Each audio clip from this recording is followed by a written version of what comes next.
Very good morning to all of you. How are you all? I hope all of you are good and safe at home.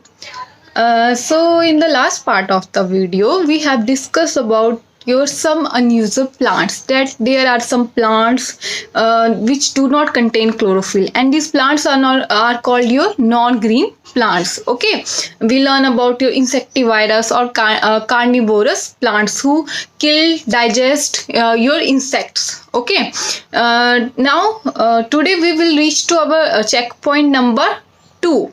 So let's do our checkpoint number 2. So here is a checkpoint number 2.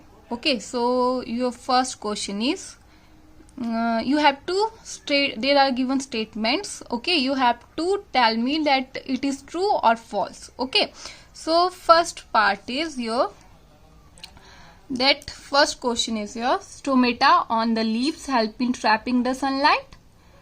We learn about your stomata, that these are the tiny pores which are present on the leaves. Okay, so your stomata, you have to tell me that stomata on the leaves help in trapping the sunlight. It is true or false? Yes, it is false. They help in exchange of gases. Okay, sunlight is trapped by the chlorophyll. Next is, leaves of the onion plant store food in them. Yes, it is true. Next is, bread mold does not contain chlorophyll. True. Pitcher plant obtain all the required nutrients from the soil. It is false. Pitcher plant obtain the nutrients from your insects. Okay, and it does not obtain all the required nutrients from the soil. So it is false. Now come to your next topic, that is flow of the energy in the living worlds. Okay, as you know that all organisms, if you have to perform an activity, then you need energy. Okay, and you obtain this energy from the food, and you know that green plants make their own food through photosynthesis.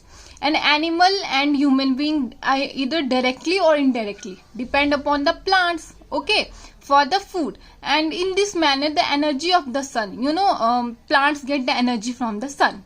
Okay, to form your food. Okay, so energy of the sun flow to plants and then to animals and then to human beings. So that's how your plants and animals and the human being interrelated with each other. Okay, now your next topic is interdependence between plants and animal, that how plant and animal interdependent on each other. You know that earth is covered with different kinds of plants and animal. If you find plant life, you will find animal life. Okay, your plants and animal need each other. How?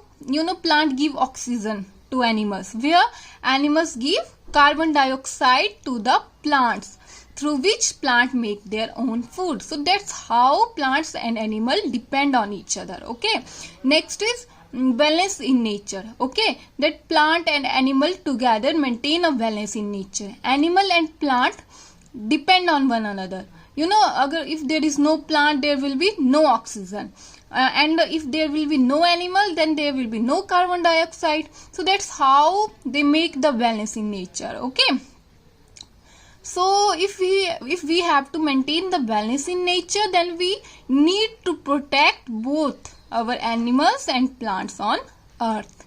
So that is the last topic of your chapter. Now let's watch a video.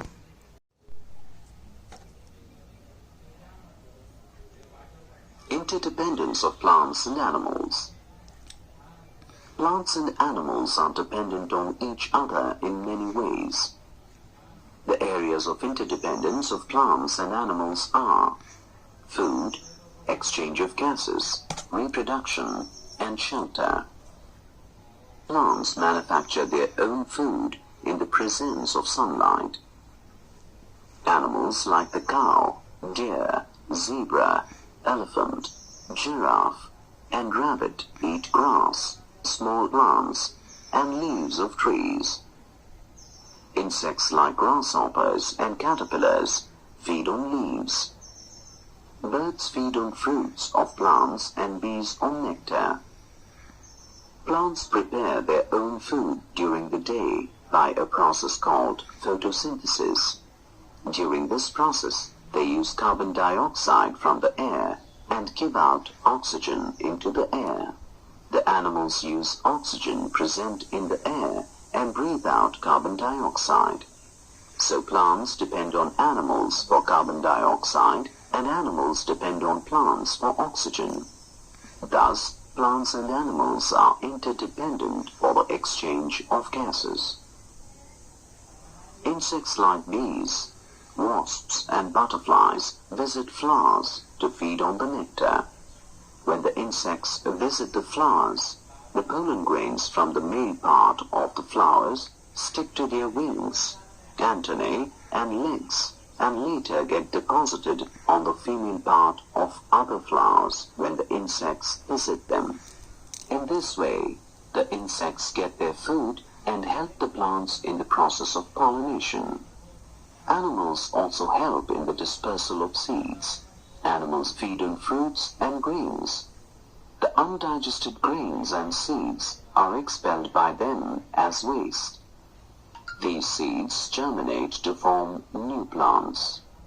Seeds which have hooks or spikes attach themselves to the fur of animals like bears as they pass by the plant. These seeds fall off the fur sometime later and germinate to grow into new plants.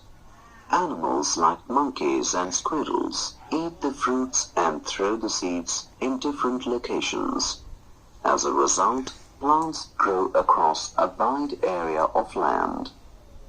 Thus, animals feed on plants and then help in increasing their number too. Many animals make trees their homes. Most birds build nests on trees. Some small animals use the holes in the tree trunks as shelters. Monkeys, which are arboreal, not only spend most of their time on treetops, but also travel great distances, swinging from tree to tree. Bees build hives on the branches of trees. Ants and other insects seek shelter in crevices of trees.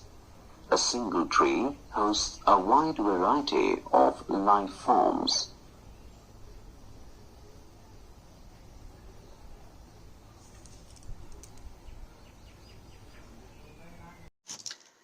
So I hope all of you have watched the video carefully. So what we had done today, we have learned about that plants and animals are interdependent upon each other, and they maintain the balance of life on this earth. So we have to protect both our animals as well as plant. Okay, so that's what we had done today. So that's all. Thank you and have a nice day.